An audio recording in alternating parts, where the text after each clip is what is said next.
là, on vit une crise du carburant, enfin une crise des énergies fossiles avec ce qui se passe en Iran. Et donc, on se rend compte qu'on est très dépendant. On est très dépendant du prix du carburant mondial, des crises géopolitiques, etc.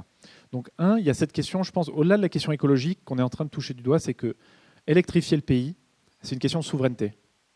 Parce que quand Donald Trump décide de bloquer le détroit d'Ormuz, moi, je trouve ça dingue que ça ait des répercussions sur les Français. Tu vois, nous, on n'a rien à voir avec tout ça. Donc, une question de souveraineté, électrifier le pays. Premier point. Ensuite, si tu dis que tu veux électrifier le pays pour des raisons écologiques, parce que ça émet moins de particules, et pour des raisons de souveraineté, comment tu fais? Et là, nous, on pense que toutes les énergies sont bonnes à prendre pour électrifier le pays. On a tellement de besoins. Et donc, les renouvelables sont une solution. Modulo la question de l'acceptabilité des éoliennes. Moi, je viens d'un département, la Dordogne, que vous connaissez, où il n'y a pas une éolienne. Parce que les gens, ils ne veulent pas. Bon, ils ne veulent pas parce qu'il y a des beaux châteaux, il y a des beaux paysages, donc ils ne veulent pas d'éoliennes. Dont acte, tu vois, on ne va pas les forcer.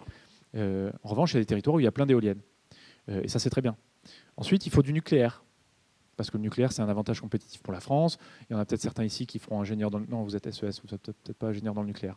Mais tu vois, c'est une filière d'excellence. Ça nous permet d'avoir aussi des usages militaires très importants pour le pays, etc. Donc il faut du nucléaire, il faut des renouvelables. Et ensuite, ça, c'est la production. Donc il en faut, et on va faire des propositions dans le rapport pour... Mais ensuite, il y a la consommation.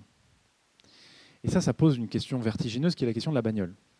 Parce que, en vérité, la consommation fossile très importante que nous avons et qui touche les gens, c'est celle du carburant. Et ça pose la question de la voiture électrique. Ça pose la question du chauffage quand même et la question de la bagnole. Voilà. Sur la voiture électrique, ce qu'on pense, c'est qu'on va y arriver. Pourquoi? Parce que les prix vont baisser. Les prix vont baisser. Aujourd'hui, c'est cher comme une voiture électrique neuve, donc ce n'est pas à la portée de tout le monde. Mais là, Citroën vient sortir un modèle à 13 000 € neuf. Et l'idée, c'est qu'il y a un modèle à moins de 10 000 € dans les 5 ans. 2, il va y avoir un marché de l'occasion qui va se développer. Les Français, ils achètent les bagnoles beaucoup d'occasion, et il n'y a pas de voiture électrique d'occasion, ou très peu. Donc ça va se développer. 3, les autonomies vont augmenter. Là, il y a eu un truc de dingue sur une autonomie, j'ai plus vu, mais un saut technologique majeur. 4, l'État et les collectivités sont en train d'installer des bornes électriques partout. Et en vérité, on est assez maillé. Donc l'espèce d'excuse sur je ne vais pas trouver de borne, etc., elle va devenir de moins en moins puissante. Et donc, je pense qu'on va y arriver.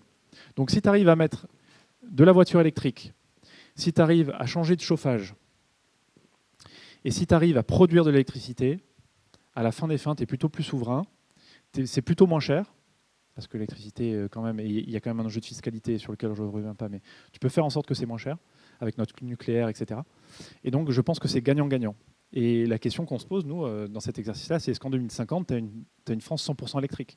C'est peut-être une vue de l'esprit, mais comment ça marche et comment les gens vivent dans une France 100% électrique, c'est des questions qu'on se pose.